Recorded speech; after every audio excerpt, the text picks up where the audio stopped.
Eric from Canada. Eric is he, him. Eric is a theist, and his question is, why is there something instead of nothing? And Eric, if you were listening to our previous caller, I gave you a little bit of a sneak peek about what my response would be. How you doing, Eric? I'm doing well, thanks. Can you hear me okay? Mm-hmm. We can. Yep. Okay, good.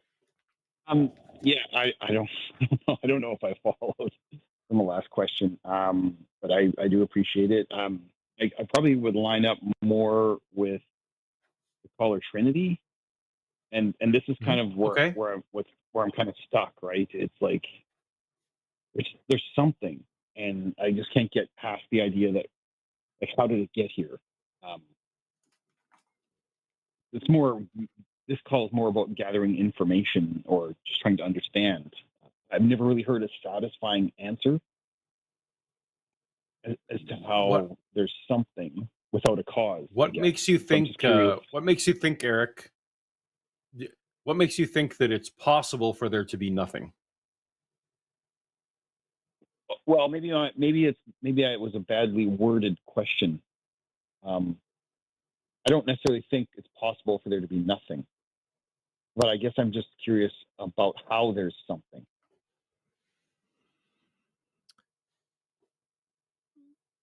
That's a question that's been there being on people's there minds being for a long something. time. There, I think, Eric, we can demonstrate, right, that there is something. I think everyone on this call, we don't need to fight about whether there is something or not. Sure. Yes. No. Okay. I'm certainly not trying to fight or convince anybody. Yeah. No. I get it, and I'm trying to walk you through kind of how I appreciate the work you guys are doing. Yeah. Awesome. I'm just going to maybe help you walk through. It may not help, but walk you through sort of how I've come to reconcile some of this stuff. So that'd be great. There is something, and I've also learned.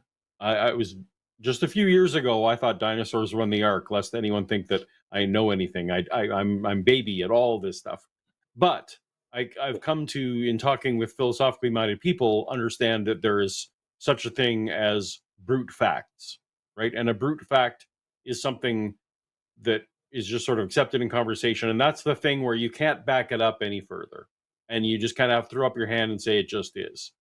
And who made God is one of those questions, right? That's the brute fact thing, because the Christians will say, well, no, he's the uncreated creator. He is the brute. The way they describe it is the same way a philosopher describes a brute fact. God just is, right?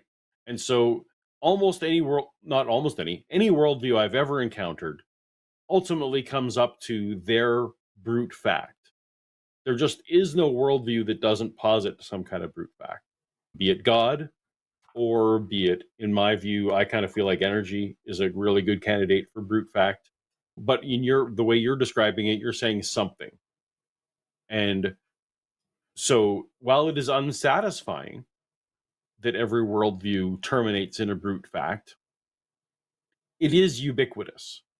It is a brute fact that all explanations terminate in a brute fact. So what I needed to do was come to terms with the fact that no one can be satisfied. There is no infinite, there isn't an infinite regress of explanations.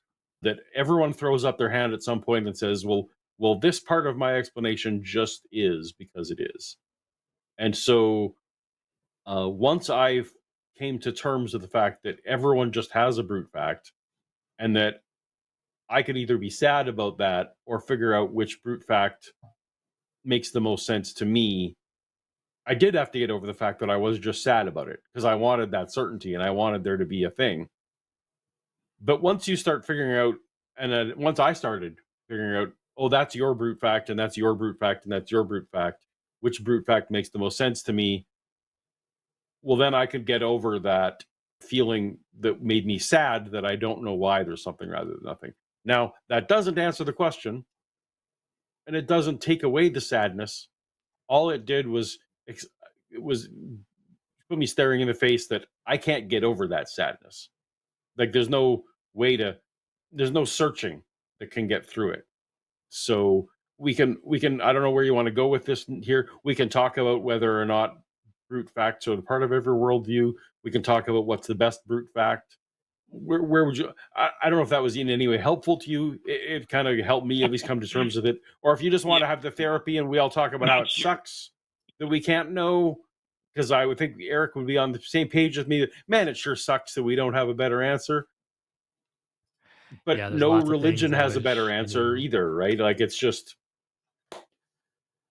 Yeah. that's where we're at. Uh, Well, so what is, I'll yeah, what might be useful is what is your brute fact, as you put it? What conclusion did you come to? For me, it makes sense that energy, in whatever way we want to define it outside of the four dimensions that we have, that energy makes sense as a brute fact. Like, matter and energy can neither be created nor destroyed is a thing that we have, at least as we know energy exists, right? Just like I asked you, something about the, we know energy exists, so I'm not positing a new entity if I posit energy is the thing.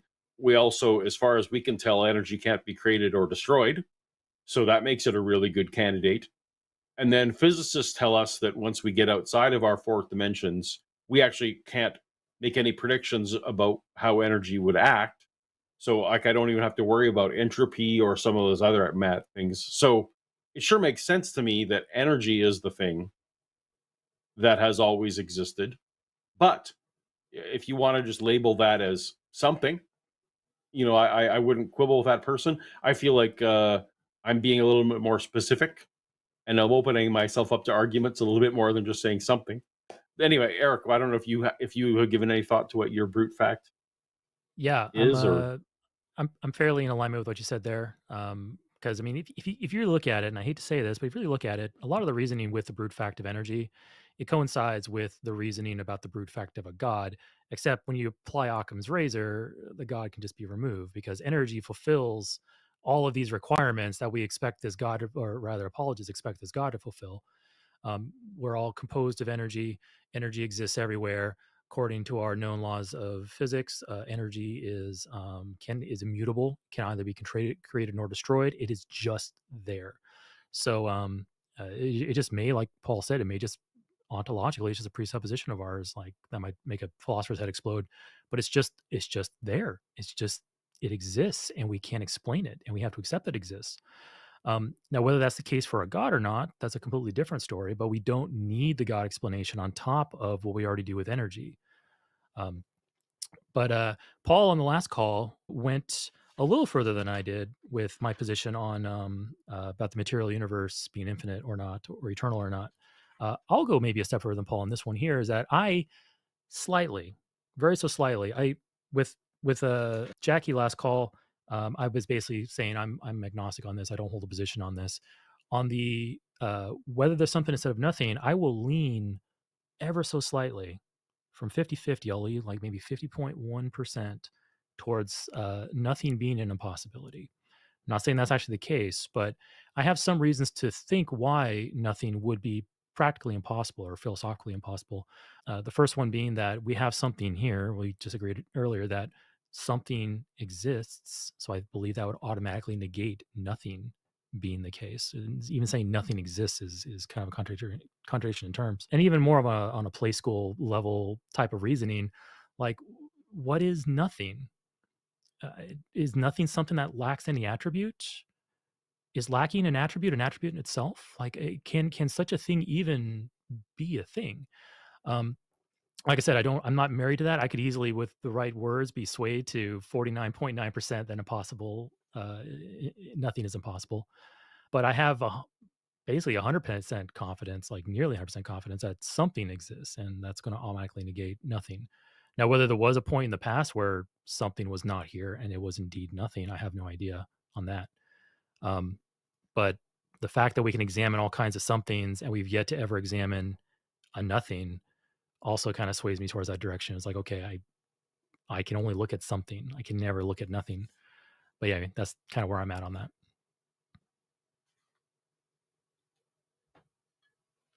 Any thoughts?